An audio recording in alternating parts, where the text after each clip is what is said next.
ચાલો આજે એક એવી વાત સમજીએ જે આપણા બધાના જીવન સાથે જોડાયેલી છે, સ્થાવર અને જંગમ મિલકત. આ બે શબ્દો સાંભળવામાં ભારે લાગે છે, પણ એની પાછળનો કોન્સેપ્ટ એકદમ સિમ્પલ છે. તો ચાલો એને સમજીએ. આપણી આસપાસ કેટલી બધી વસ્તુઓ છે નહીં? ઘર, ગાડી, મોબાઈલ ફોન. ક્યારે એવું વિચાર્યું છે કે કાયદાની દૃષ્ટિએ આ બધી વસ્તુઓમાં શું ફરક છે? આ બધાનો જવાબ બસ એક જ સવાલ પર ટકેલો છે. અને જવાબ એકદમ સરળ છે. બસ એ જોવાનું કે કોઈ વસ્તુ પોતાની જગ્યાએથી હલી શકે છે કે નહીં. આ એક નાનકડો મુદ્દો જ બધી પ્રોપર્ટીને બે ભાગમાં વહેંચી દે છે.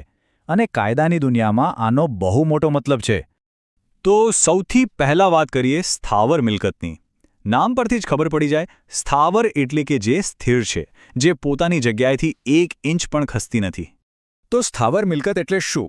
સાવ સાદી ભાષામાં કહીએ તો જે કંઈ પણ જમીન સાથે કાયમ માટે જોડાયેલું હોય, જેને આપણે ઉઠાવીને બીજે ક્યાંય ના લઈ જઈ શકીએ, એ બધું સ્થાવર મિલકત છે. બસ એની ખાસિયત જ એ છે કે એ અડગ છે.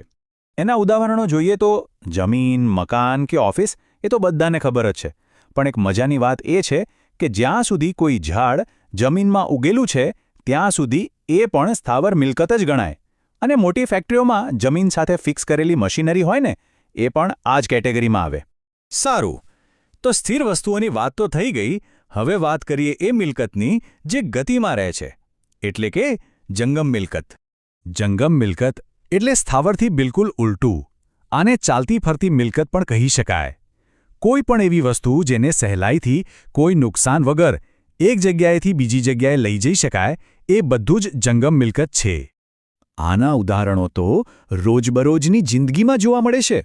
ખિસ્સામાં રહેલા રોકડા પૈસા, સોના ચાંદીના દાગીના, આપણી ગાડી, ઘરનું ટીવી, ફ્રિજ, આ બધું જ જંગમ મિલકત છે. એટલું જ નહીં, શેર બજારમાં કરેલા રોકાણ એટલે કે સ્ટોક્સ અને બોન્ડ્સ, અને ગામડામાં ગાય, ભેંસ જેવા પશુધન પણ આ જ કેટેગરીનો ભાગ છે. સારું, તો હવે બંનેને અલગ અલગ તો સમજી લીધા, પણ ચાલો હવે તેમને સામસામે મૂકીને જોઈએ કે આ બંને વચ્ચે સૌથી મોટા અને મુખ્ય ફરક કયા છે. તો જુઓ, સૌથી પહેલો અને સીધો તફાવત તો છે હેરફેરનો.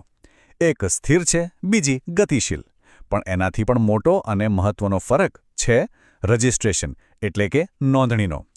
ઘર કે જમીન જેવી સ્થાવર મિલકતની સરકારી નોંધણી લગભગ હંમેશા ફરજિયાત હોય છે. કેમ?